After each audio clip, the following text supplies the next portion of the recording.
bersama orang-orang hebat di Radikari. Saya Uswa dan saat ini udah ada bintang tamu spesial nih di sebelah kanan saya. Halo Bebas, perkenalkan nama saya Sadam Noviansyah, biasa dipanggil Sadam. Saat ini di PT Radikari sebagai Operations Manager. Oke, sekarang kita kepo-kepo dulu nih sama Mas Sadam, karena aku penasaran banget gimana sih perjalanan Mas Sadam dalam meniti karir. Oke, terima kasih Mbak Uswa atas kesempatannya ya. Jadi kalau misalnya di dunia contact center, saat saya bekerja dulu itu tidak langsung masuk ke contact center sih Mbak Uswa. Jadi 5 tahun itu saya bekerja di retail industri. Wah, berarti lama juga ya sebelum terjun ke contact center udah di dunia retail jadinya. Iya Mbak Uswa, kurang lebih 5 tahun ya sambil saya menyelesaikan studi S1 saya di salah satu universitas di Jogja juga Mbak Uswa. Setelah saya lulus tahun 2014, baru tuh saya masuk ke dunia contact center di salah satu project provider yang terbesar juga waktu itu di Jogja Mbak Uswa.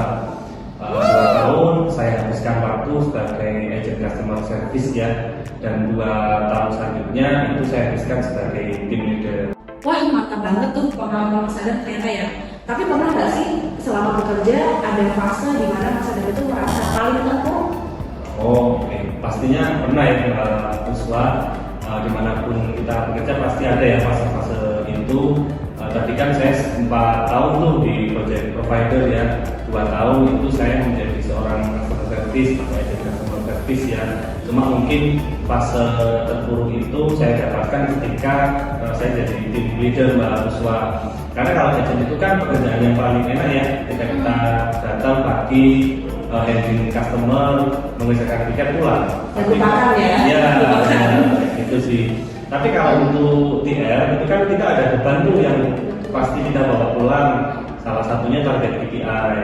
Nah, di tempat saya bekerja waktu itu Mbak Uswa, target KPI itu dari 50% service dan 50% sales. Nah, sales ini nih yang harus saya bawa pulang. Jadi ketika saya pulang pun bertemu dengan teman nggak hanya bercanda, saya tetap jualan di situ. Gitu sih Mbak Uswa. Dan ada salah satu titik gitu ya Mbak Uswa yang memang bisa jadi buat pelajaran mungkin buat saya pribadi dan teman-teman BFS yang lainnya Mbak Uswa. Jadi ketika itu saya nggak secara KPI nih Mbak Uswa, lebih ke sales ya. Dan salah saya itu memang saat itu tidak memastikan SOP-nya itu sudah sesuai atau belum. Jadi saya hanya menjalankan apa kata atasan saya waktu itu, tapi bukan berarti atasan saya salah, enggak sih, cuma memang kesalahan saya ya tadi saya tidak memastikan SOP itu benar atau tidak dijalankan, sehingga fase terburuknya itu di tahun 2019 Uswa, saat saya akhirnya diputus kontrak ya atau mendapatkan PHK dari project provider tersebut Mbak Uswa. Karena itu sih Mbak, saya tidak memastikan SOP itu sudah sesuai atau belum. Saya hanya menjalankan dan chief target daily baik weekly maupun monthly, tapi saya tidak memastikan apa yang saya kerjakan dengan tim saya kerjakan ini sudah sesuai SOP. Jadi itu koordinasi ya Mas ya. Benar sekali. Berarti penting banget nih kalau misalnya mau mengerjakan sesuatu tetap harus koordinasi. Jangan maunya sendiri, yang penting sesuai ini aja gitu. Karena pada akhirnya kita sendiri yang susah, apalagi kita di contact center Mbak Uswa, kita harus koordinasi. Itu sih mungkin poin pentingnya ya. Terus gimana tuh caranya Mas Sadam buat mengevaluasi diri? Oke, Mbak Uswa, mungkin ini ya menyikapinya biar kita tidak salah langkah seperti yang saya lakukan tadi Mbak Uswa. Saya juga belajar juga sih Mbak dari orang tua, dari atasan saya yang sebelumnya gitu ya, yang menurut saya memang pengalamannya lebih banyak gitu ya dibandingkan dengan saya. Mungkin kalau kita membawa tim gitu ya, ketika kita sudah menjadi PR, supervisor ataupun operations manager, ketika kita sedang membawa tim, intinya kita harus menjadi tim juga Mbak Uswa. Jadi ketika kita melakukan pekerjaan, tim kita ini nggak ragu nih, sebenarnya bisa nggak sih? Nah, kalau misalnya ada celah seperti itu dari tim kita, pasti ketika ada SOP yang tidak sesuai, pasti ketika ada hal yang tidak sesuai, nah itu sih jadi benar-benarnya pasti di situ Mas.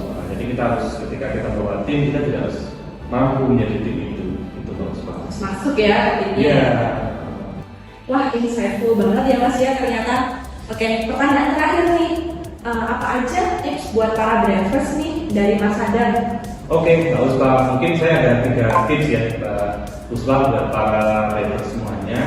Yang pertama, belajar juga ya dari kasus saya tadi, mungkin jangan bosan, jangan sungkan untuk kalibrasi dengan tim lain atau dengan atasan kita ataupun teman kita.